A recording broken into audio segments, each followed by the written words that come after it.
Retour sur le plateau de TV Finance. On est toujours en direct. La Bourse de Paris démarre sa séance. On s'intéresse donc ce matin au CAC avec vous, Hervé Dupré. Bonjour.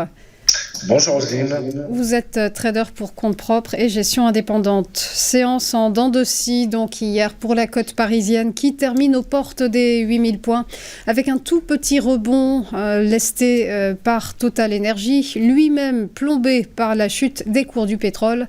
Alors le CAC est désormais dans l'attente de la décision de la BCE. Exactement, nous avons quand même un flot d'indicateurs macro au-delà de la BCE, mais effectivement pour cette semaine, principalement jeudi la BCE, vendredi le NFP, même si mercredi on a les PMI de service qui vont tomber, aujourd'hui l'évolution du nombre de chômeurs en Allemagne. On reste toujours dans la stratégie range. En revanche, la question à se poser entre les mouvements spéculatifs qui ont eu lieu, je dirais jeudi, vendredi sur la clôture mensuelle et hier sur l'ouverture mensuelle,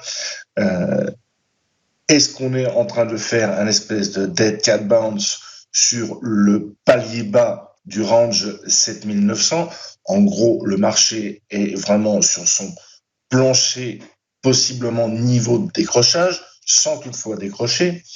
Est-ce que le marché se positionne là en attente d'informations sur la BCE? De là à conclure qu'une baisse de taux amènerait forcément un bump de marché, c'est totalement inutile de réagir comme ceci. Donc, ce qu'on peut regarder pour aujourd'hui, au moins jusqu'à jeudi, c'est la capacité du marché à tenir ce support qui, malgré tout, est plutôt pilonné. Donc, à l'ouverture ce matin, nous sommes en gap baissier. Donc, l'objectif pour les acheteurs est de défendre la zone des 7900, 7914, 7927 grand maximum, pour pouvoir aller chercher les 7998 et éventuellement autour de 8030, 8040, ce qui serait déjà, compte tenu de l'ouverture, plutôt positif pour ce matin avant l'arrivée des US. Au-delà, pour avoir une vision positive et faire une projection sur une sortie du range global 7009, 8253 par le haut. Là, on commence à être quand même plutôt loin du plus haut historique, mais la sortie théorique nous amènerait déjà dans un premier temps à 8345, et à l'inverse, comme je le dis depuis plusieurs semaines, voire maintenant au moins deux mois, la sortie par le bas des 7009, avec un pullback évidemment, nous amène des cibles beaucoup plus basses qui sont 7812, 7733 dans un premier temps.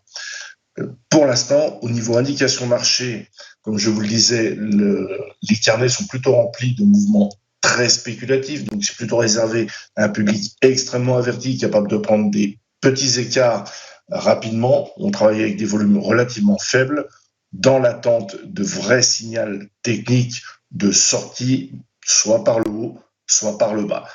À partir du moment où le marché va reprendre, on va dire 8150, il me semble plus opportun de chercher la sortie par le haut, donc les targets de dépassement des plus hauts historiques. Le marché nous gratifie techniquement de tout ce qui est possible d'exister dans un marché, les double top, double bottom, le fast breakout. Donc c'est très très difficile à travailler au-delà d'une vision même intraday, je dirais, pour le moment. Voilà la situation. Donc plutôt en train d'essayer de chercher un achat pour combler le gap dans un premier temps en jouant la stratégie bad range, sans espérer une montée de 200 pips aujourd'hui. Voilà, merci beaucoup Hervé Dupré pour votre analyse. Belle journée à vous. À suivre après une courte pause, les valeurs à suivre, ce sont les market movers. On va retrouver Mathieu Driol juste après ça, tout de suite.